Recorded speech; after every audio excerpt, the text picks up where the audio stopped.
morning, ladies and gentlemen, and welcome to the AAON Inc. Second Quarter 2025 Earnings Release Conference Call.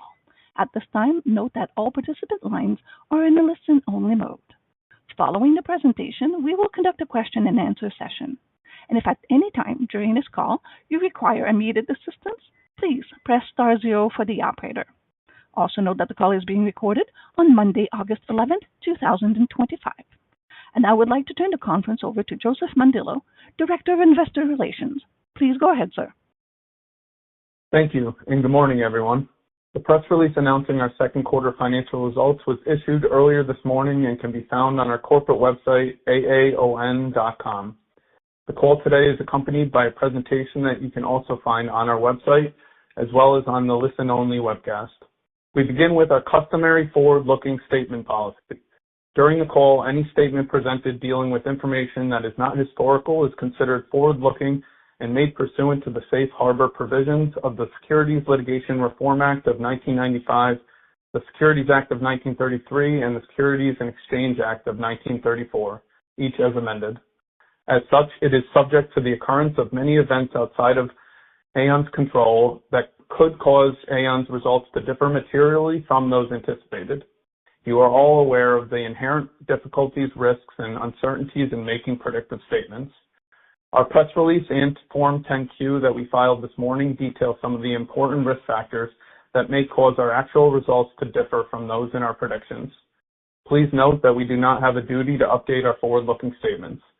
Our press release and portions of today's call use non-GAAP financial measures as defined in Regulation G.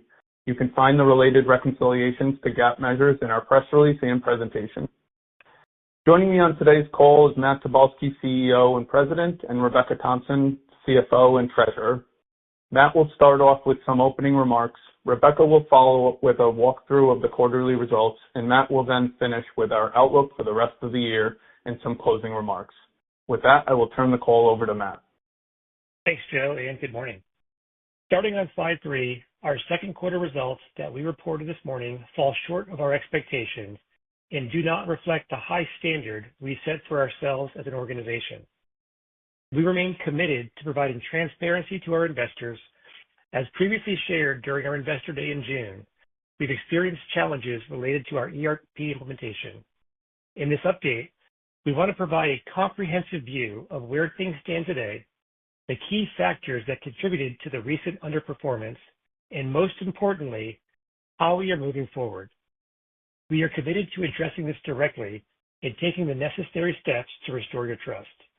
I want to assure you that our confidence in the strength of our strategy remains unwavering. While we're navigating some near-term challenges, we firmly believe that the actions we're taking today will significantly strengthen the company for the long term. We don't want that bigger picture to be lost, but given the challenges we faced, we will start with providing some incremental detail on what went wrong. Please turn to slide 4. I would like to start by giving some context to the recent events. Over the past few years, and especially following our acquisition of Basics at the end of 2021, it became increasingly clear that our existing business systems required a significant upgrade to support our growing scale and complexity. On April 1st, we went live with our new ERP system at our first site in Longview. We always anticipated some slowdown in production, but we saw a more prolonged impact on AAON branded equipment and coils production. The slowdown ultimately impacted our broader operations as Tulsa procures the majority of its coils from Longview. We had a contingency plan in place, but unfortunately, both of our primary external coil suppliers were simultaneously undergoing their own ERP upgrades. This unexpected overlap significantly constrained Tulsa's ability to source coils in a timely manner, compounding the challenges we faced. The end result was that at Tulsa, while production improved month to month from April to July, the ramp was slower than expected. At Longview, production of AAON branded equipment was significantly impacted early in the quarter as teams adapted to the new system. However, as production and supporting functions gained experience and familiarity, we saw a steady improvement throughout the remainder of the quarter. Now turn to slide 5. This slide illustrates how recent production rates of AAON branded equipment have trended compared to normalized levels, which we benchmarked against the first 9 months of 2024. This KPI measures the consolidated production of AAON branded equipment across both the AAON Oklahoma and AAON Coil Products segments in measured levels of efficiency. We've overlaid the total company gross margin on the same timeline, and as you'll see, there is a strong correlation between production efficiency metric and the gross margin performance. The biggest takeaway here is that after bottoming out in April, the total production consistently improved month to month throughout the quarter. And while it's not shown here, we continue to see improvement through July. Also was 6% below that benchmark pace in July, and while Longview still has some ground to make up, improvements began to accelerate starting in the second half of June. Looking ahead, we expect production levels at both our Tulsa and Longview facilities to continue to improve from July levels.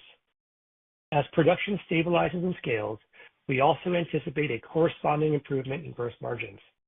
Said another way, when we hit our production metrics, we deliver our corresponding gross margin targets.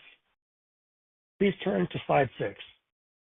Here, you can see our total backlog of AAON branded equipment, which are manufactured across both our Tulsa and Longview facilities.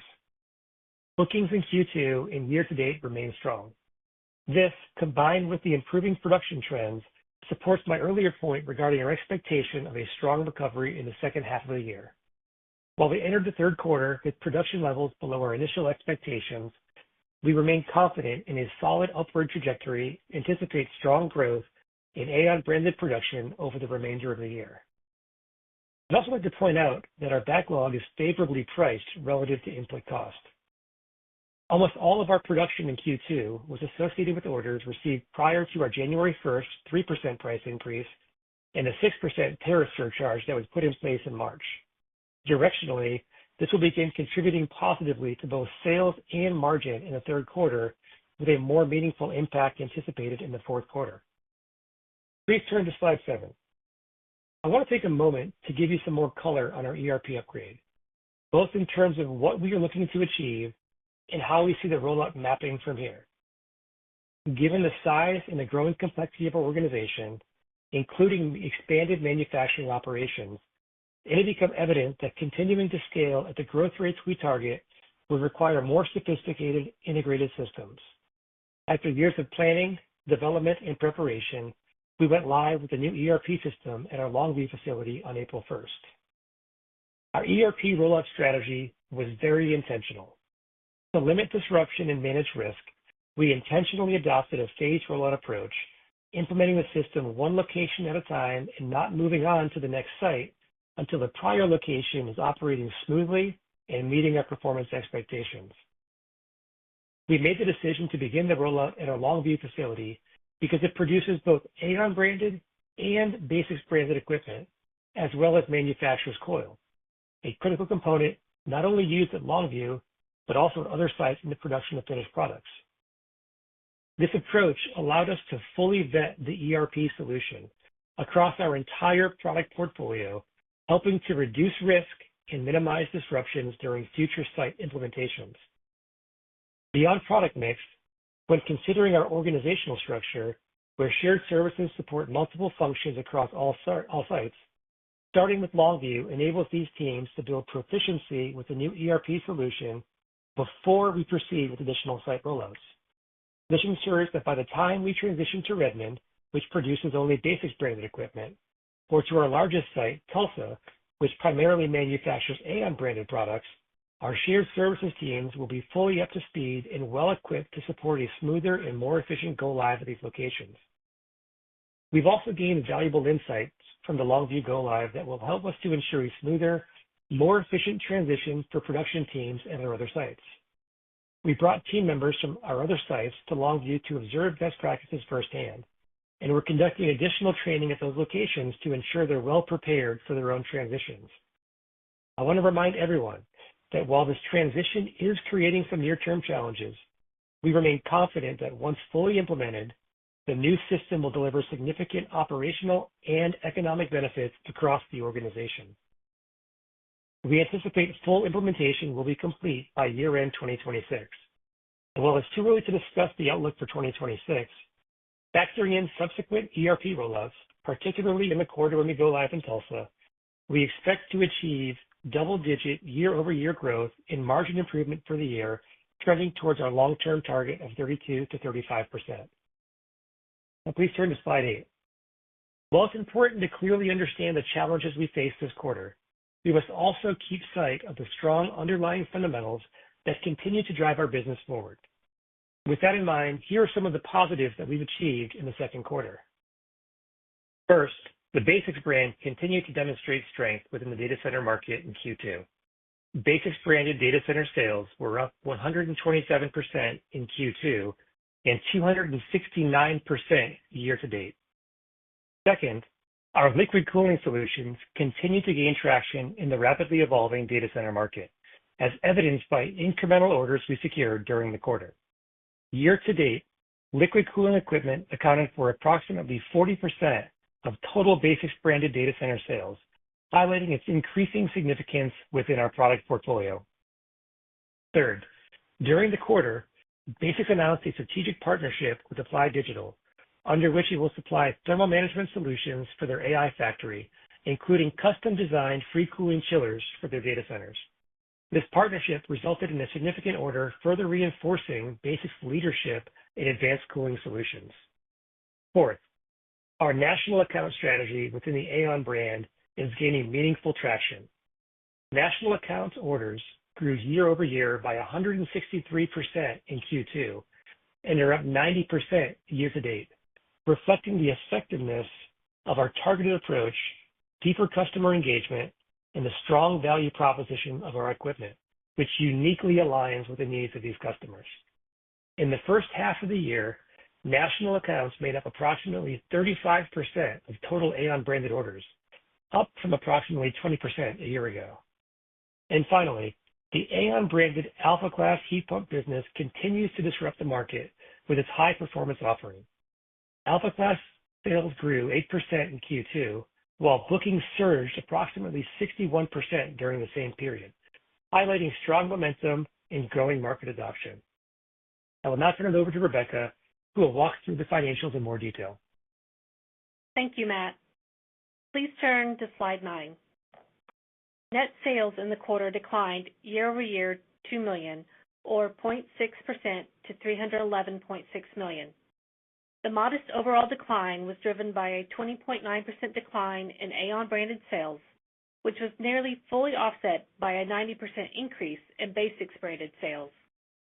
The decline in AAON branded sales was driven by the impacts of lingering supply chain disruptions in early April and coil supply shortages at the end of the quarter due to our ERP implementation.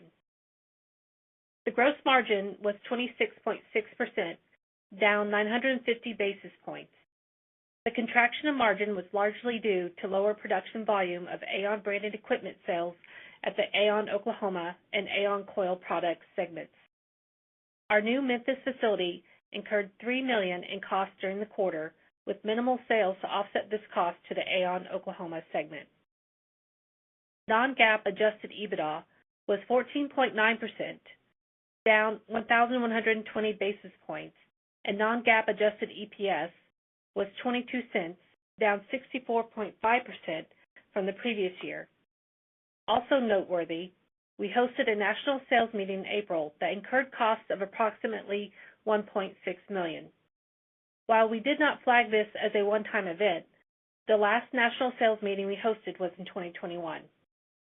We also have elevated depreciation amortization as well as technology consulting fees, creating higher SG&A as a result of our ERP implementation. Please turn to slide 10. On this slide, we bridged the second quarter sales and gross margin performance to the same quarter last year, highlighting the primary drivers of the year-over-year change. We estimate the Longview ERP implementation and supply chain disruptions in early April impacted total sales by approximately $35 million, or 11.1%.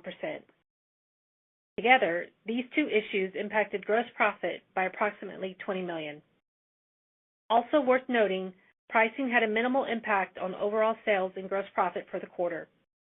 Through Q2, we have recognized only a small portion of the 3% price increase implemented on January 1st, and almost none of the 6% tariff surcharge introduced in March.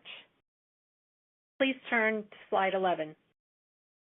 Looking at the segment financials and starting with AAON Oklahoma, net sales in the segment declined 18%.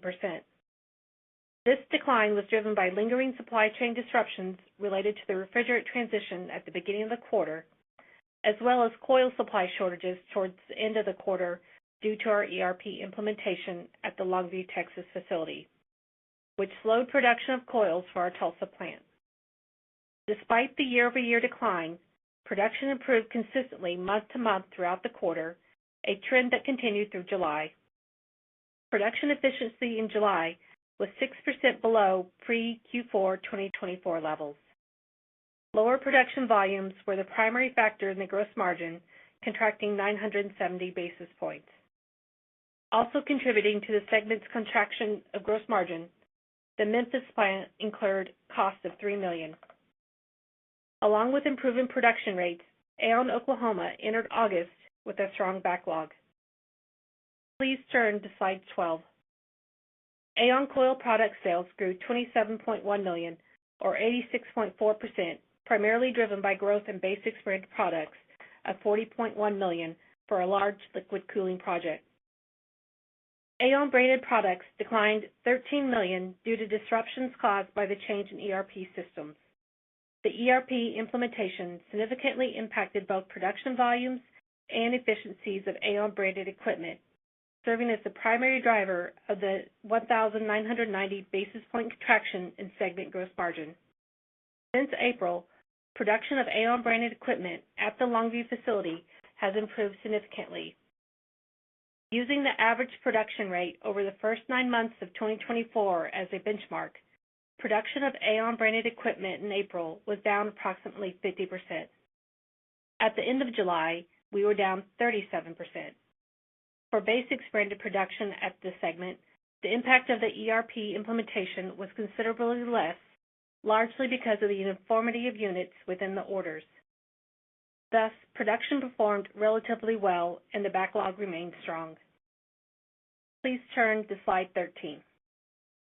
Sales at the basics segment grew 20.4% due to the continued demand for the data center solutions. Gross margin contracted 60 basis points from a year ago due primarily to higher indirect costs for warehouse personnel, partially offset by lower material costs. Gross margin increased sequentially for the second consecutive quarter, reflecting continued operational improvements since we initiated targeted efforts late last year. Please turn to slide 14. Cash equivalents and restricted cash balances totaled $1.3 million on June 30, 2025, and debt at the end of the quarter was $317.3 million. Our leverage ratio was 1.4. Year-to-date, cash flow used in operations was $31 million compared to cash flow provided by operations of $127.9 million in the comparable period a year ago. Year-to-date, cash flow from operations largely reflects increased investments in working capital. Capital expenditures through the first half of the year, including expenditures related to software development, increased 18.7% to $89.6 million. We had net borrowings of debt of $162.1 million over this period, largely to finance the investments in working capital, capital expenditures, and $30 million in open market stock buybacks that we executed in the first quarter. Overall, our financial position remains strong. This gives us the flexibility and allows us to continue to focus on investments that will drive growth and generate attractive returns. For 2025, we continue to anticipate capital expenditures will be $220 million. I will now turn the call over to Matt. Thank you, Rebecca. Up until now, we've intentionally placed extra emphasis on the quarter and the challenges we faced, particularly around the ERP rollout, because it's important that you fully understand what happened. That said, what matters most is where we go from here. Starting on slide 15, as shown here, our adjusted backlog remains strong, up 72% compared to a year ago. At this stage, the basics brand is the primary growth engine of the company, fueled by exceptionally strong demand from the data center market and the unique custom design solutions that we provide our customers. We are now producing Basics branded products at all of our major facilities, including our newest site in Memphis, which we purchased just 8 months ago. Aside from effectively managing the ERP rollout, bringing this facility fully online is our top operational priority. By year end, this facility will significantly expand the capacity of Basics branded manufacturing by nearly doubling its square footage. At that point, we will be well positioned operationally to fully capitalize on the robust demand for the data center market. While we've seen strong growth in Basics branded production thus far, our full potential remains constrained by current capacity limitations, a challenge we are actively working to overcome. The Longview facility, which is represented by our AAON coil product segment, is equally as important to our growth strategy with the Basics brand. At Longview, we are currently manufacturing a uniquely designed liquid cooling product for a hyperscaler. We've been steadily ramping production of this product throughout the first half of the year, positioning our manufacturing operations for a multi-year increase in volume. Since being awarded the initial order late last year, we've received additional follow-on orders and are actively collaborating with this customer to develop new designs for their next-generation data centers. Overall, the outlook of our Basics brand remains very strong. We produce the most sophisticated, customized thermal management equipment in what is a rapidly evolving and technically demanding industry. Looking ahead to the second half of the year, we anticipate Basics branded sales will increase year over year approximately 40%. Our AAON brand is equally strong and critical to our long-term success. Despite prolonged softness in the non-residential construction market, our bookings have remained strong, particularly in the second quarter when they grew by double digits year over year. The recent strength in bookings highlights the value of our products and signals an opportunity to further leverage our pricing power. At the end of the second quarter, backlog of AAON branded equipment was up 93% from a year ago and up 22% from the end of March. Our top priority right now within the AAON brand is to put our customers first by continuing to ramp up production at both Tulsa and Longview facilities, ensuring that we deliver the highest quality products in a timely manner. The value we deliver our customers through our premium quality, high-performance equipment has never been more compelling, and we're seeing that reflected in strong demand, even in a soft market environment. You could particularly see this with our national account strategy, with year-to-date orders to these customers up significantly. Given the progress we're making in production and the strength of our backlog, we expect AAON branded sales to increase significantly in the second half of the year, with quarter-over-quarter growth anticipated in both Q3 and Q4. Please turn to slide 16. Due to the greater than expected impact of the ERP implementation on our second quarter results and the resulting effect we now anticipate in the second half of the year, we are revising our full year 2025 outlook lower. We now anticipate full year sales growth in the low teens at a gross margin of 28 to 29%. Adjusted SG&A as a percentage of sales is now expected to be between 16.5% and 17%, and we continue to expect CapEx to be approximately $220 million. Please turn to slide 17. On this slide, we highlight the key factors now incorporated into our full year outlook. When compared to the similar slide Rebecca walked through for the second quarter, you'll notice it reflects an expectation of accelerated volume growth in the second half of the year. This is not as strong as we were previously expecting due to lower production rates entering the third quarter, but it's still strong sequential growth. You'll also notice favorable price-cost dynamics are expected to accelerate meaningfully in the second half. At the same time, it also factors in additional ERP-related headwinds that we previously were not anticipating. Please turn to slide 18. Here, we illustrate and quantify what the full year outlook implies for the second half of the year. Despite the temporary challenges we are facing, we still expect a significant jump from the first half to the second half. Furthermore, if we take a step back, you can see the trajectory is positive looking back to the beginning of 2024. We are addressing the challenges we face head on and are firmly on the path to recovery. Lastly, I want to direct your attention to the table in the bottom right corner. The year-over-year growth that we now anticipate in Q3 and Q4 implies sequential growth throughout the rest of the year.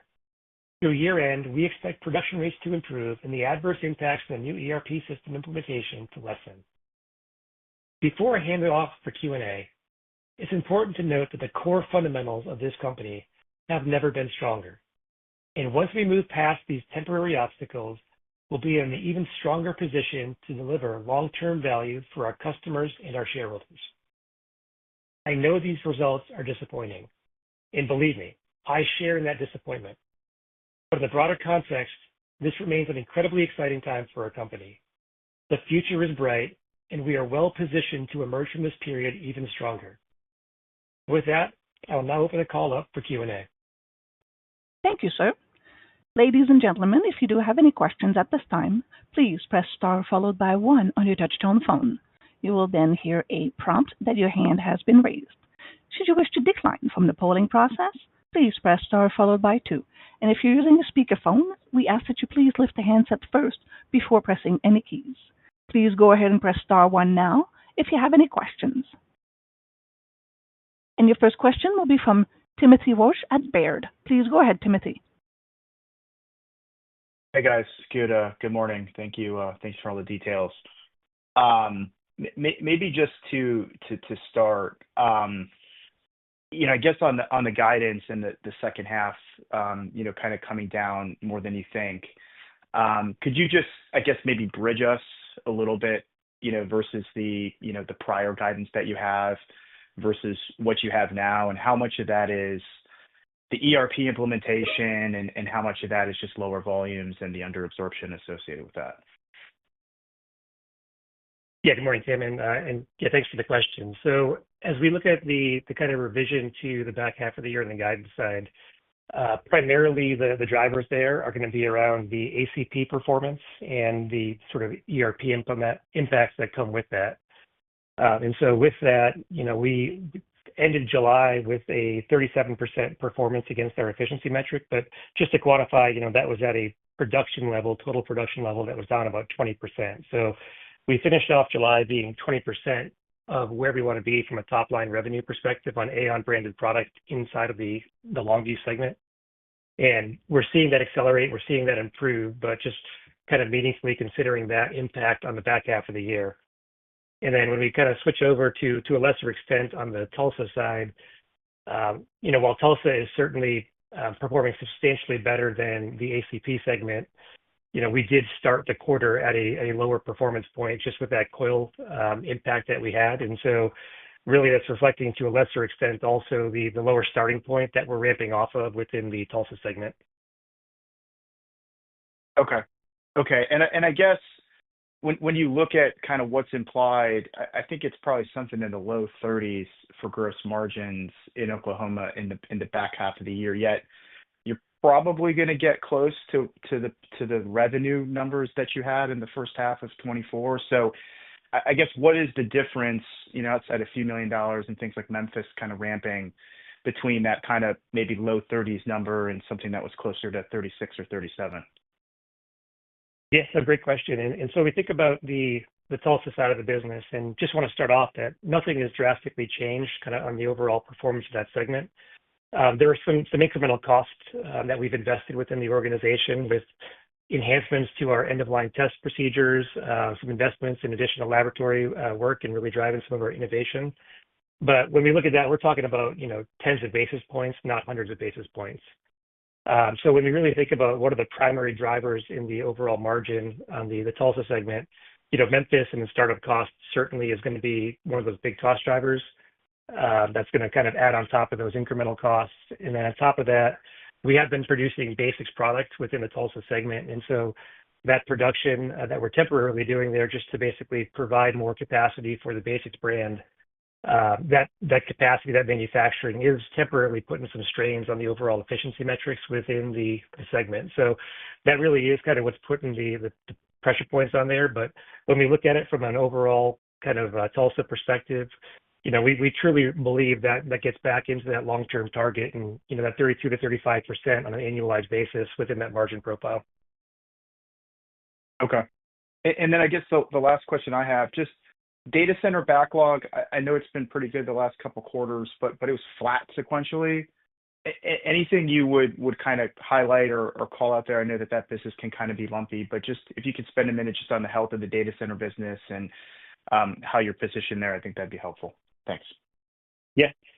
Yeah. So from a data center perspective, just want to start off by saying it remains incredibly strong. The activity, the engagement we have within the market remains incredibly strong. And so just to put it in perspective, the overall top line sales were up year over year, 127% in the quarter. So when we look at that flat backlog, obviously suggesting, good strength in that quarter, which means good activity on the overall booking side.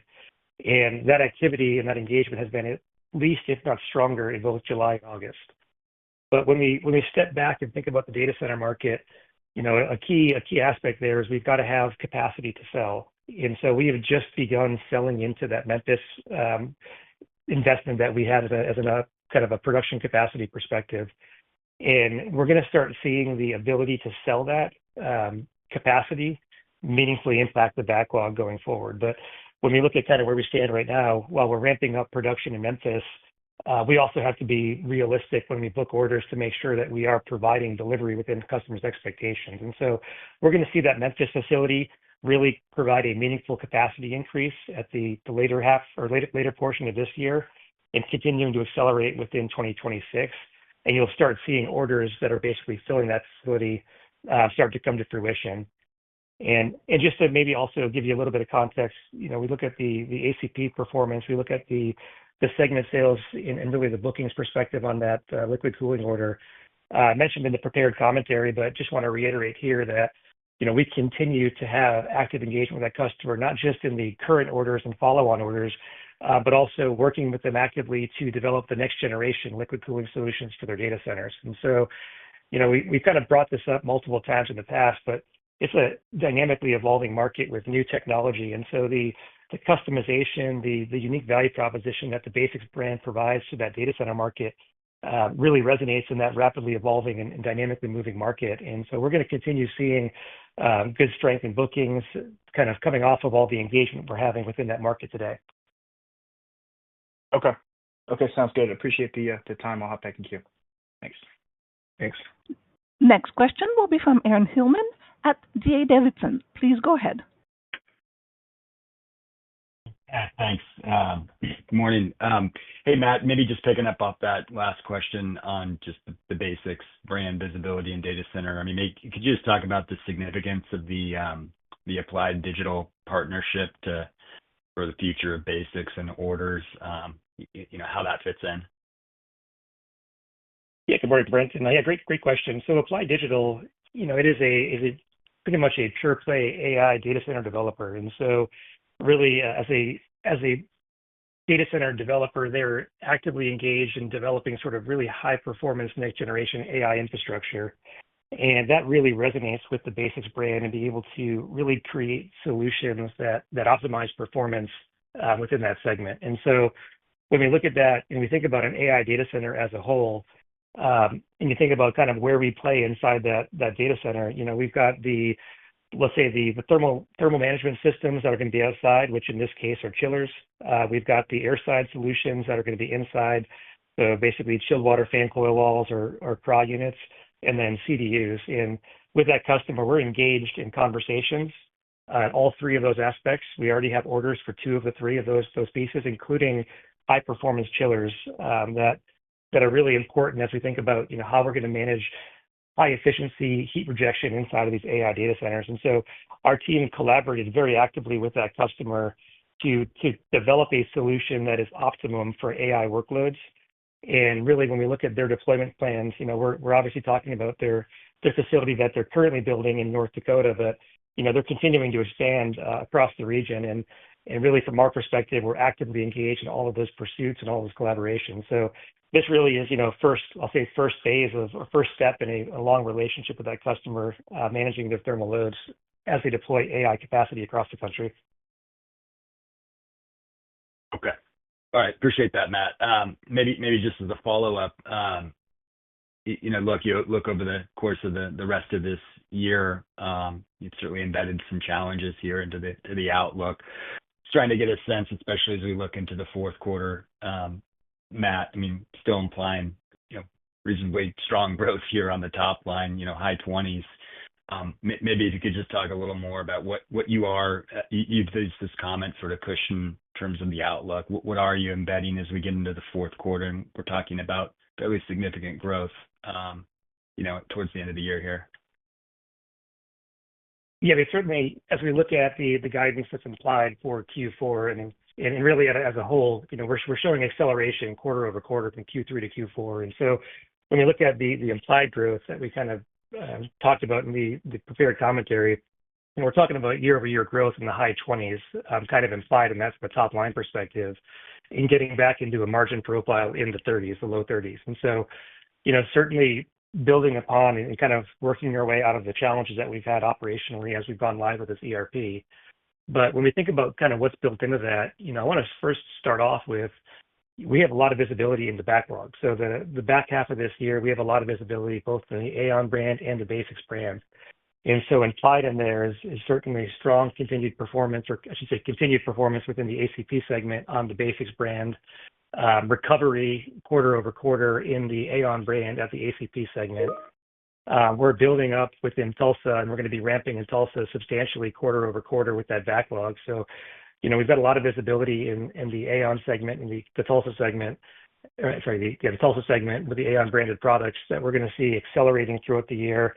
And all of that is sitting there with positive price dynamic in it. And so, as we mentioned in the prepared commentary, Q2 barely touched on the 3% price increase and almost none of the 6% tariff surcharge. And so all of that starts to come into play in Q3 and Q4, which is helping provide some strength, obviously, in top line as well as gross margin expansion. And then beyond that, the Basics segment, we're expecting to see kind of stability on sort of what it performed at in Q2, but increasing efficiency. And so keep driving for margin improvement in the Basics segment. And then throw on top of that, we're going to start seeing Memphis come online. So that's what's baked into it. Obviously, from where the caution lies or what as you kind of call the cushion. I mean, obviously, we're still factoring in the ERP impacts within the Longview segment as we're recovering. So we're baking in, obviously, the recovery off of the impacts that we had, and really also baking in the fact that Q3 for the Tulsa segment, we started off at a lower point than we wanted to. But again, we're going to see that strong production ramp throughout the back half of the year, helping to really prop up the guidance that we provided for the back half of the year. Okay. Appreciate that. Matt, maybe just one more. Fairly strong bookings here on the AAON branded product. Maybe just your read on that. Is this a direct result of a share capture strategy you've obviously discussed for several quarters now? There are other elements to that we ought to think about in terms of driving those bookings. Just be curious your read on the booking strength in that product line. Yeah, so as we think about the AAON brand, and especially within the Tulsa, the rooftop segment, I want to start off by saying, obviously, the market remains in a challenged position. So the overall non-res market, probably sitting near the bottom of kind of the cycle, but certainly it's been a tough market within that side. So when you look at our bookings relative to that market dynamic, it certainly is showcasing an outperform relative to the kind of macro environment there. And really, we talk about a lot of the things that we're focusing on that are helping that from a share capture standpoint, but really the biggest driver that we've talked a lot about with the intentional investments we made comes down to our national account strategy. And, we've invested heavily within internal resources to support that strategic initiative and really help bolster that from a growth driver for the organization. And when you marry up that national account strategy with, best-in-class heat pump technology in the Alpha class, we're really seeing just unique opportunities for us to be able to capture opportunity and share within the marketplace. And so as we look at that and we think about the overall performance, when we see that kind of share dynamic, obviously in the backlog growth, it also does have us review and really kind of look at the opportunity to leverage price within that environment as well. And so as we think about the opportunity going forward, we're showing that the value proposition, the pricing of our product, and really the positioning in the marketplace is really resonating and providing opportunity to continue reviewing pricing strategy going forward. Okay, great. Thank you. I'll pass it on. Next question will be from Ryan Merkel at William Blair. Please go ahead, Ryan. Hey, all. Thanks for the questions. I guess that first off, Matt, What's your confidence level that the new guide captures the downside risk from the ERP? And in the press release, you mentioned taking immediate actions to shore things up. Talk about that a little bit. Yeah, so certainly from what's provided in that back half guidance, we've spent a lot of time ensuring that we adequately cover the risk factors that we see and make sure that we're providing a target that is achievable and obviously has some upside potential to it. So, when we look at the effort we've put and kind of where we stand from a trajectory standpoint, a visibility standpoint, and kind of where we're at from a performance and recovery standpoint, all of that's baked in adequately inside that guide to be able to provide upside against it. We certainly see that the impacts that we saw in terms of production rates within the ACP segment, and then also the impacts that kind of spilled over into Tulsa, certainly was not what we wanted to see. But from a recovery standpoint, both segments we look at from a metric standpoint are showing strong recovery that we talked about on the call, with Tulsa being in July 6% below its target efficiency rate at the end of the month. So, we certainly are seeing all the signs in the recovery that we expected to see, albeit, the impact the impact lower than we wanted to see in the first place, but certainly the recovery and the path of recovery is very visible for us. When we look at the immediate actions we took and really kind of relating to some of the supply chain spillover, it was certainly a unfortunate chain of events as the ERP began to impact our coil production within our Longview segment, thus impacting Tulsa. As soon as the supply chain constraints were observed kind of from our third-party vendors, our supply chain team was very proactive in getting boots on the ground, getting resources in place to tactically manage what was happening at those sites and really getting the visibility to respond and mitigate the impacts to the overall operation. And so, that activity is certainly part of the driver where we see the Tulsa segment sitting in a much stronger position kind of coming out of July. And the reaction, I'll say the ability to react to challenges is certainly one of the strengths of AAON.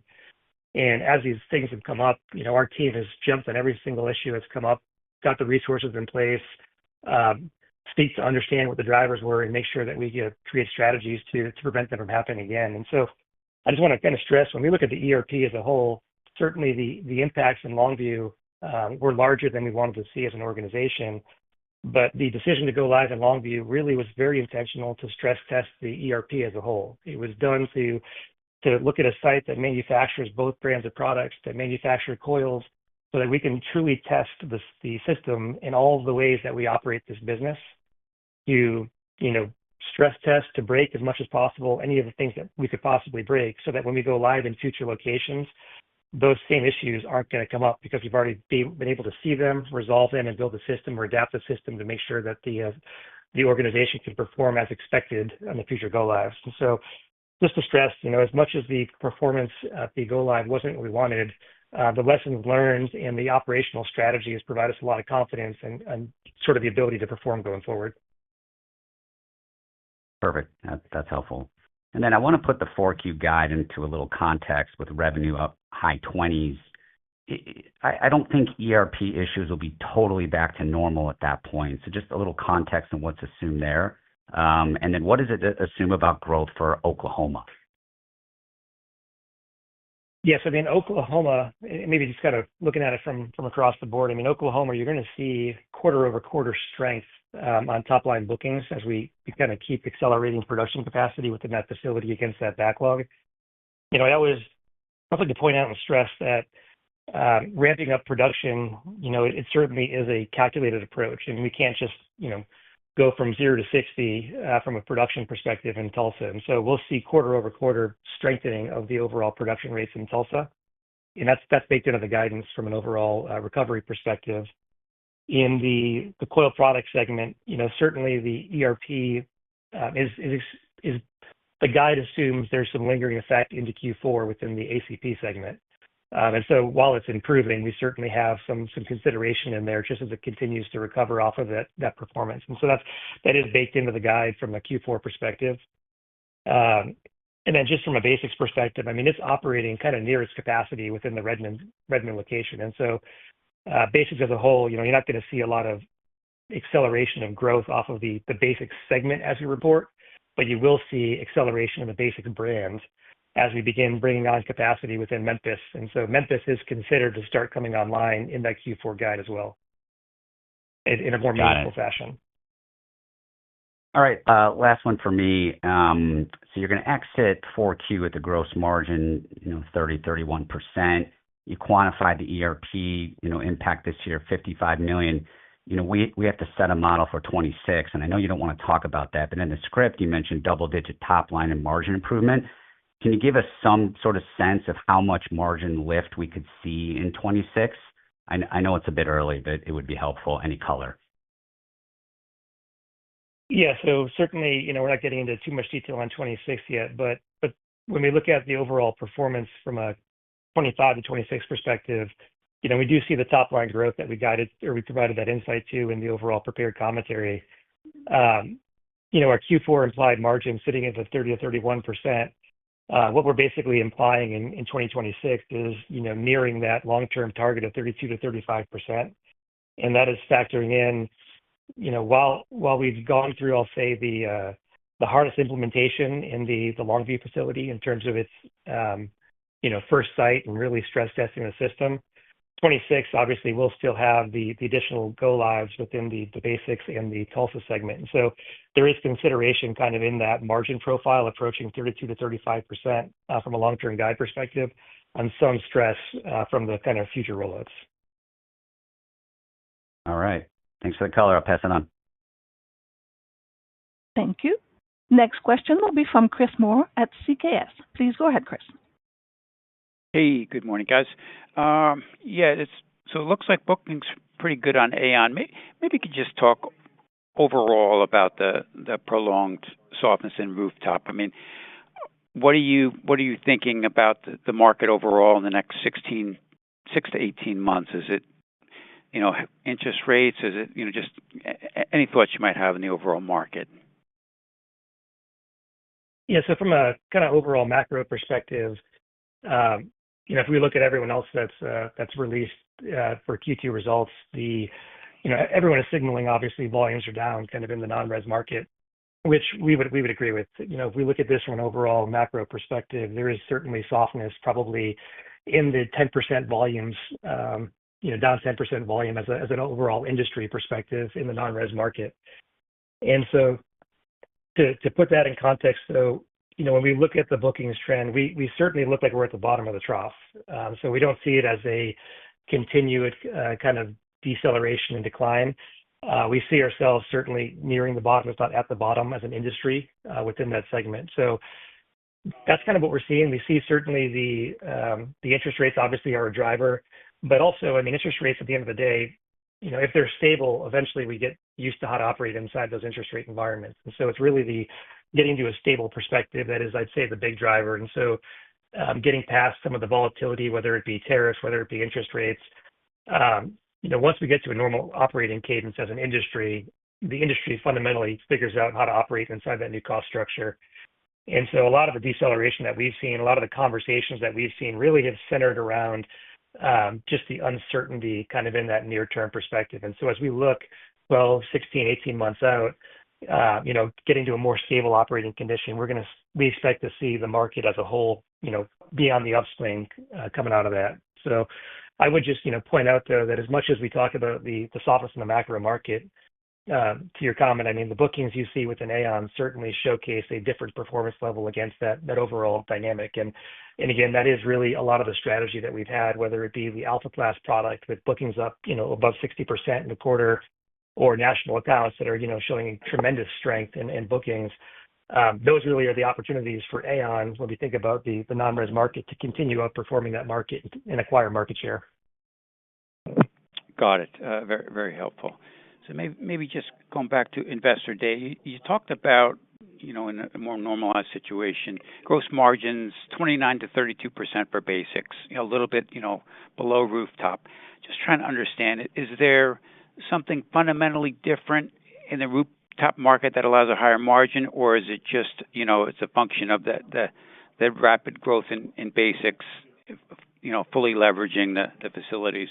Is there a point where you ever see them at parity, or basics will likely be lower, kind of long term? No, that's a great question, Chris. And really, when we think about the margins, there's nothing that says we can't get to parity on the overall margin profile.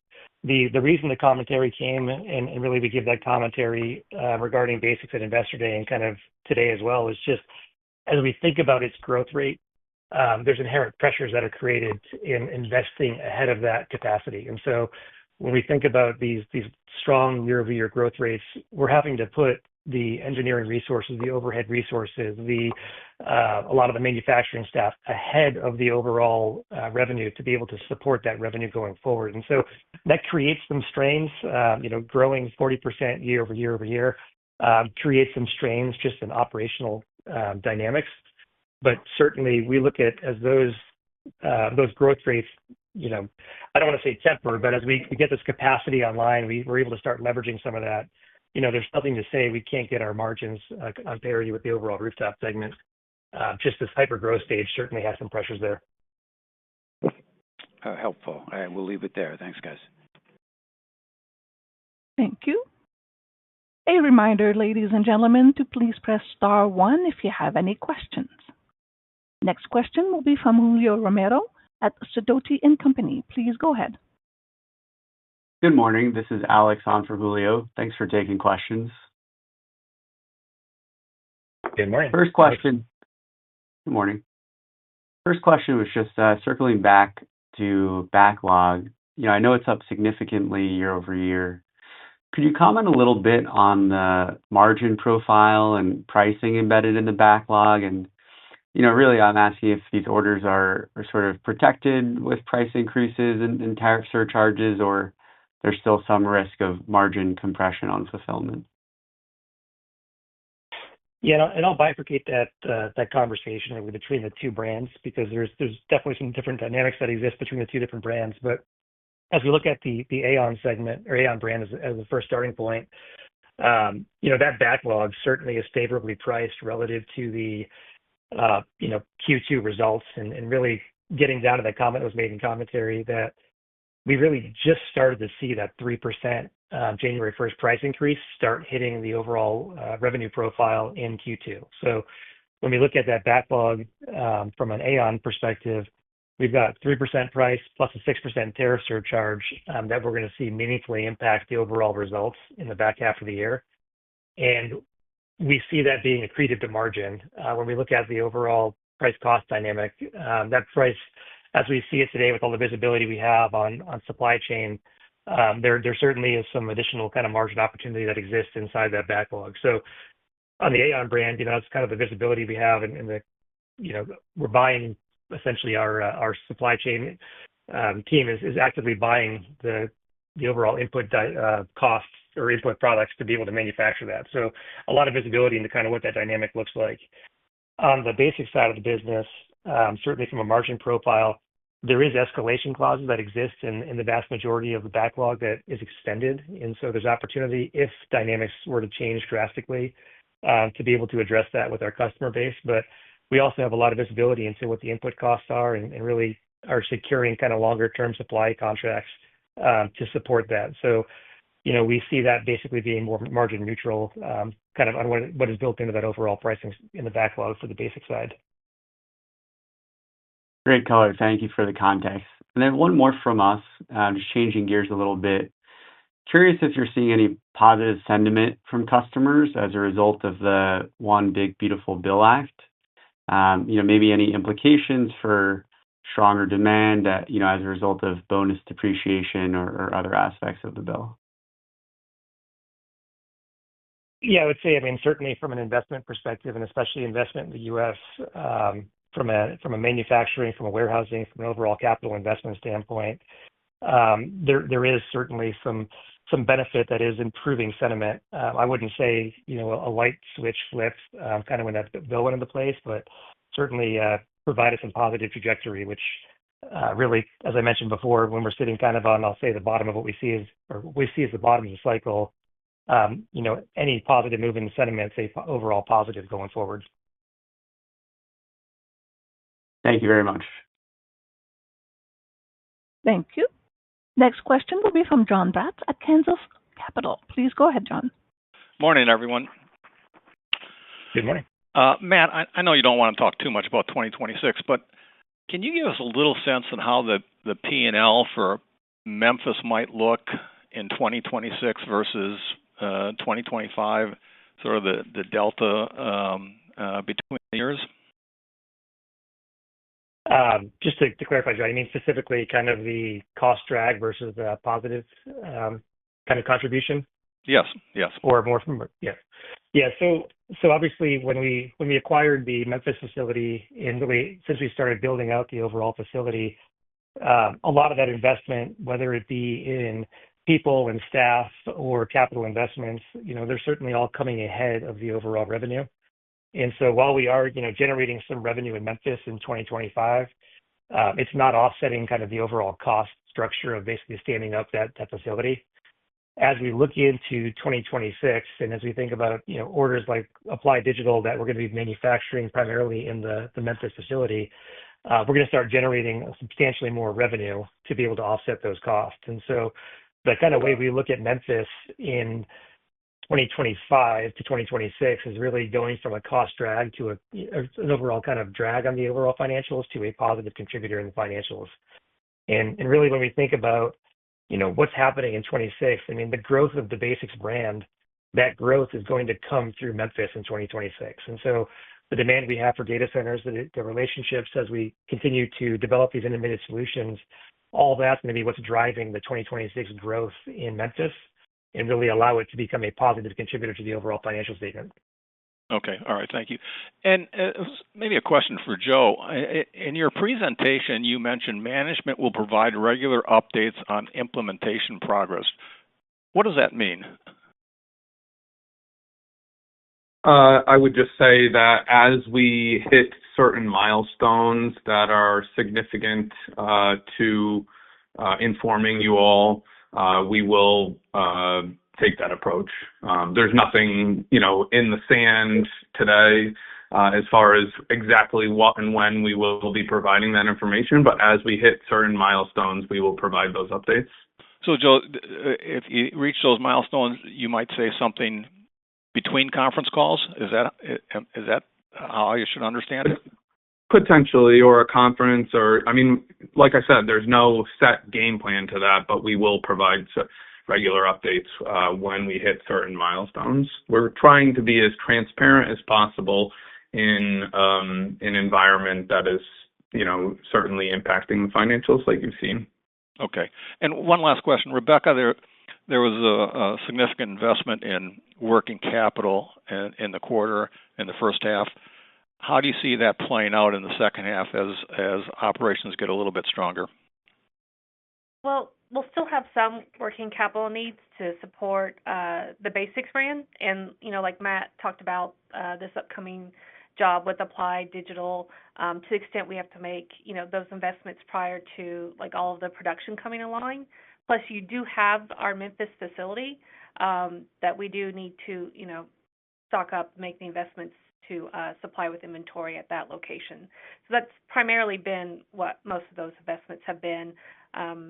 I anticipate maybe through, mid Q3, back half of the year, they should start to ease. Okay. All right. Thank you, Rebecca. Thank you. And at this time, Mr. Mandillo, we have no other questions registered. Please proceed. Okay. Thanks, everyone, for joining the call today. If anyone has any questions over the coming days and weeks, please feel free to reach out to us. Have a great rest of the day, and we look forward to speaking with you in the future. Thanks. Thank you, sir. Ladies and gentlemen, this does indeed conclude your conference call for today. Once again, thank you for attending, and at this time, we ask that you please disconnect your lines.